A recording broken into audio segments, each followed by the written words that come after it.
Hey guys, this is SlantedPillow and I'm here today with a special video. This is going to be an in-depth look at 6 of the available capture cards on the market at this very moment in time.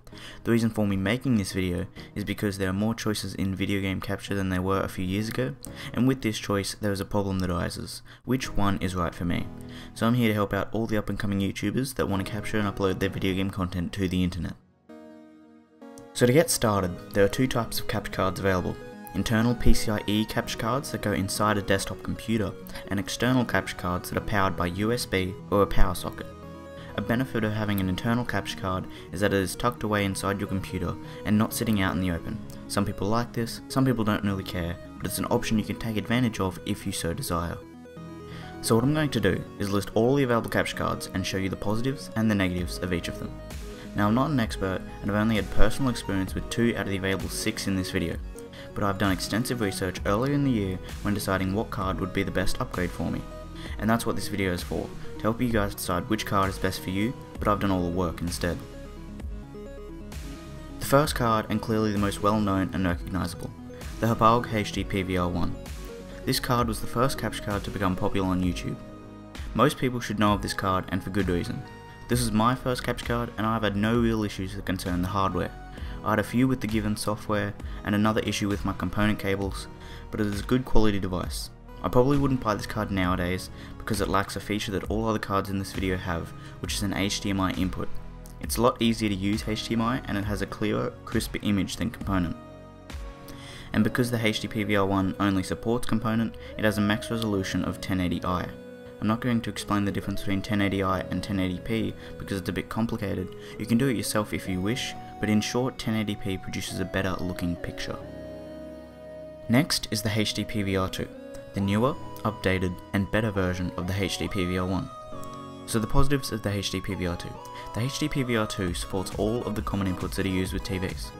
Unlike some of the later devices, the HD PVR 2 has composite, S-video, component and HDMI.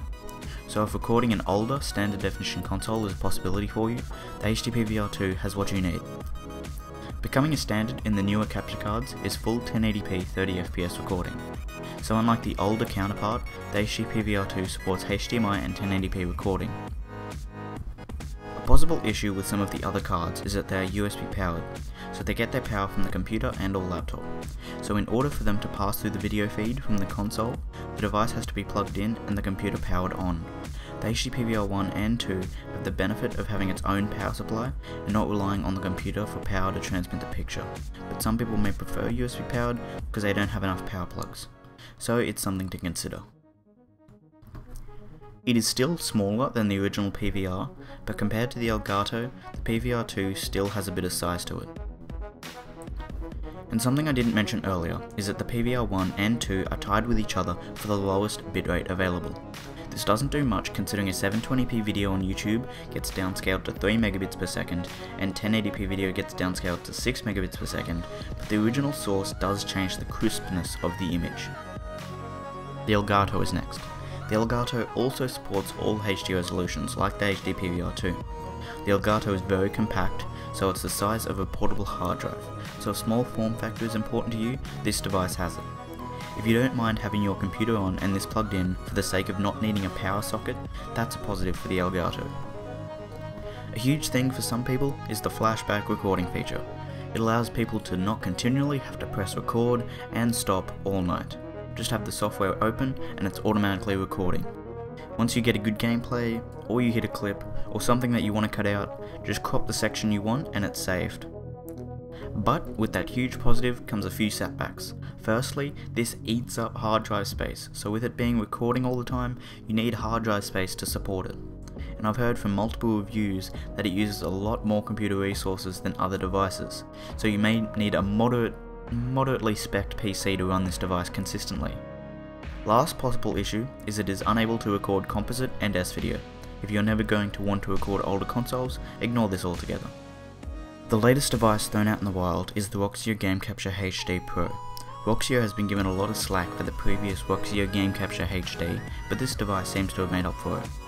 It currently has the cheapest recommended retail price of $149, so that is a step in the right direction. It has HDMI and supports all HD resolutions all the way up to 1080p 30fps. It's got a small form factor and is also USB powered like the Elgato. Again, if leaving your computer on for it to transmit a signal is not an issue, then ignore that fact. Negatives for the ROXIO include not being able to record the older consoles, and it is also tied second last in regards to bitrate, with a bitrate of 15 megabits per second. The bitrate isn't that much of a factor and does not change a whole lot, but it's the statistic that you may wish to use. The first of the two internal capture cards I have on this video, the Blackmagic Intensity Pro, definitely has the highest video quality on this list. It uses either uncompressed or very low compression for the recorded videos.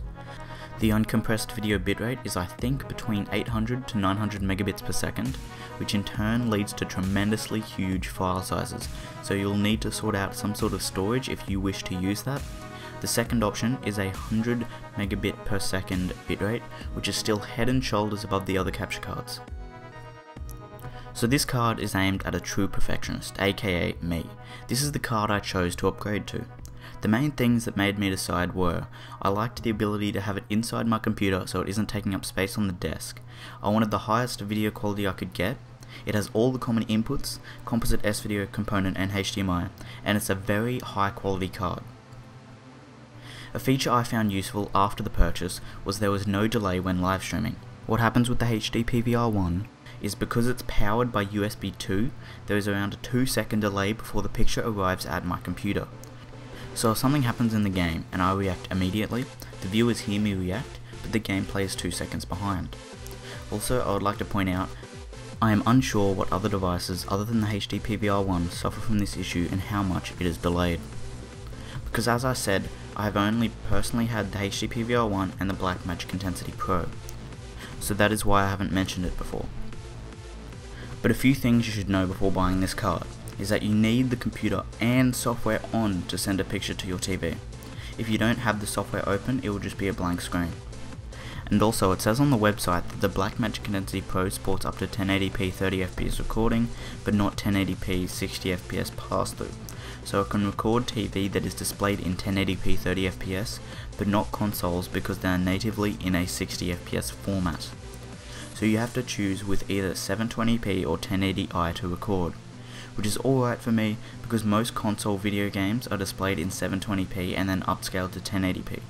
So recording 1080p consoles is majority of the time pointless, especially if you were to then render in 720p. The next card is the AverMedia Live Gamer HD. This card is quite restrictive because it was designed for a sole purpose. This card is mainly aimed at PC players who wish to record their gameplay without having to compromise resolution or texture settings for a playable experience. This card is able to let you record with a very limited CPU hit. But with this, it accepts an HDMI input so you can record an Xbox 360. Not PS3 though, because PS3 has HDCP with its HDMI output. HDCP stands for High Bandwidth Digital Content Protection and basically does not allow the capture of video through the HDMI signal to prevent recording of copyrighted work. So this is an option if you want to record PC with no CPU hit and also record Xbox 360. The Live Gamer HD also has no video delay while live streaming. I think it is the same as the Blackmagic Intensity Pro where you have to have the computer on to display a picture out. I'll add an annotation if I find out otherwise. A negative is that it is extremely restrictive to what it records. No composite, no S-video, and no component means it is very specific to what it records. Keep this in mind when purchasing. So now that I've gone over the positives and the negatives of the cards, now I'm going to compare the prices. I'm in Australia and the bottom two prices are in Australian dollars. I'm certain that all the recommended retail prices are in US dollars. This table is quite unreliable because prices change all the time and you may be able to find one that is $30 cheaper than I could. These prices were taken in less than a few hours and with enough patience and searching you could find a bargain. But in regards to the RRP, the list of cheapest to most expensive is ROXIO, HD PVR 2, Elgato, then a 3-way tie with the HD PVR 1, Intensity Pro and Live Gamer HD. Obviously the ROXIO looks enticing, but it lacks SD capture and is USB powered. If you're fine with those restrictions, go for it. I'm not here to give a biased opinion, I'm here to give you guys the information to let you decide what's the best card for you. Now the last image I have for you guys is just a quick table that shows all the inputs that each card can accept, so there's no confusion. This is the end of the video guys. If you are wanting a quality test, I will have a few links in the description, and just remember with those quality tests that it isn't what comes out of the card directly, it is downgraded with YouTube processing. But you will get an idea of what it looks like when posted to YouTube.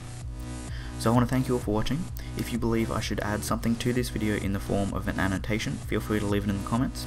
I'm just one guy trying to get enough information to let people form their own opinions on what capture card suits them. If I am wrong with something, the creators changed something, you have a question I may be able to answer, or you have some sort of information that may help people decide what's the best capture card for them, feel free to leave it in the comments section below. Now I want to thank you all for watching once again. Please like the video if it informed your decision, because this took a lot of work to get all the information, organize it, create GFX for it, and mashed into a video. So a like would be appreciated, sharing it with others would be fantastic, a favorite would be awesome, and subscribing would make my day.